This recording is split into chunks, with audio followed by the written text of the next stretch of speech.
بسم اللہ الرحمن الرحیم۔ عزیز سامعین اکرام، السلام علیکم ورحمۃ اللہ۔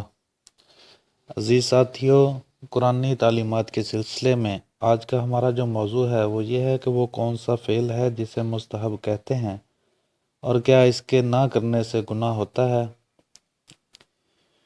سامعین اکرام، مستحب وہ فعل ہے جس کا ثبوت بھی ظنی ہو اور اس کی دلیل بھی ظنی ہو۔ شریعت اسلامی کی اصطلاح میں مستحب وہ ہے کہ جس کو حضور اکرم صلی اللہ علیہ وسلم نے یا آپ کے صحابہ نے کیا ہو، یا اس کو اچھا خیال کیا ہو، یا تابعین نے اس کو اچھا سمجھا ہو، لیکن اس کو ہمیشہ یا اکثر نہ کیا ہو بلکہ کبھی کیا اور کبھی ترک کیا ہو۔ اس کا کرنا ثواب ہے اور نہ کرنا گناہ نہیں۔ اس کو سنت زائدہ یا عادیہ یا سنت غیر مؤکدہ بھی کہتے ہیں، اور فقہا کے نزدیک نفل بھی کہتے ہیں۔ بعض نے سنت غیر مؤکدہ اور مستحب کو الگ الگ بیان کیا ہے اور ان میں تھوڑا سا فرق کیا ہے۔ اسلامی فقہ میں مستحب کی اصطلاح خلاف اولیٰ کے بالکل عکس ہے۔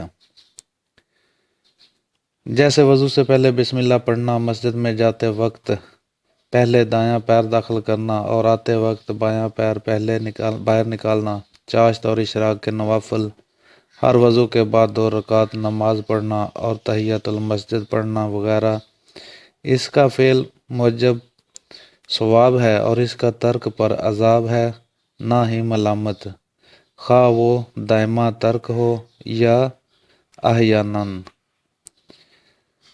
بخاری شریف میں حدیث ہے، حضرت ام المومنین عائشہ صدیقہ رضی اللہ تعالی عنہا بیان کرتی ہیں کہ جب رسول اللہ صلی اللہ علیہ وسلم وضو کرتے تو دائیں اعضاء سے ابتدا کو پسند فرماتے تھے، اور جب کنگھی کرتے تو دائیں جانب سے کنگھی کی ابتدا پسند فرماتے، اور جب جوتے پہنتے تو دائیں پیر سے ابتدا کو پسند فرماتے۔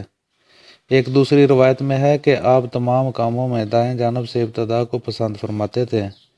یہ بھی ملحوظ رہے کہ مستحب کام کو لازم نہیں کر لینا چاہیے، اور جو مستحب کام کو نہ کرے اس کو ملامت نہیں کرنی چاہیے، کیونکہ مستحب کو لازم کر لینا اور اس کے ترک پر ملامت کرنا اس مستحب کو واجب بنا دینا ہے، اور یہ رسول اللہ صلی اللہ علیہ وسلم کی شریعت کو بدلنا ہے اور احداث فی الدین ہے۔ حضرت عبداللہ بن مسعود رضی اللہ تعالی عنہ فرماتے ہیں کہ کوئی شخص اپنی نماز میں شیطان کا حصہ نہ بنائے اور یہ نہ سمجھے کہ اس پر واجب ہے کہ وہ نماز پوری کرنے کے بعد دائیں طرف ہی مڑ کر بیٹھے گا، کیونکہ میں نے رسول اللہ صلی اللہ علیہ وسلم کو کتنی بار بائیں طرف بھی مڑ کر بیٹھتے ہوئے دیکھا ہے۔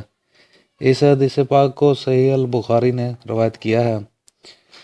نماز سے فارغ ہو کر دائیں طرف مڑ کر بیٹھنا مستحب ہے، لیکن اگر کوئی شخص اس کو لازم سمجھ لیتا ہے تو حضرت عبداللہ بن مسعود رضی اللہ تعالیٰ عنہ نے اس کی مذمت فرمائی ہے۔ اسی طرح امامہ کے ساتھ نماز پڑھنا مستحب ہے، لیکن اس کو لازم سمجھنا بدعت سیئہ ہے۔ عزیز سامعین اکرام، ہماری اس معلومات کو اپنے دوستوں کے ساتھ ضرور شیئر کیجیے، لائک کیجیے، اور مزید اپڈیٹس کے لیے ہمارے چینل کو سبسکرائب کیجیے۔ السلام علیکم ورحمۃ اللہ۔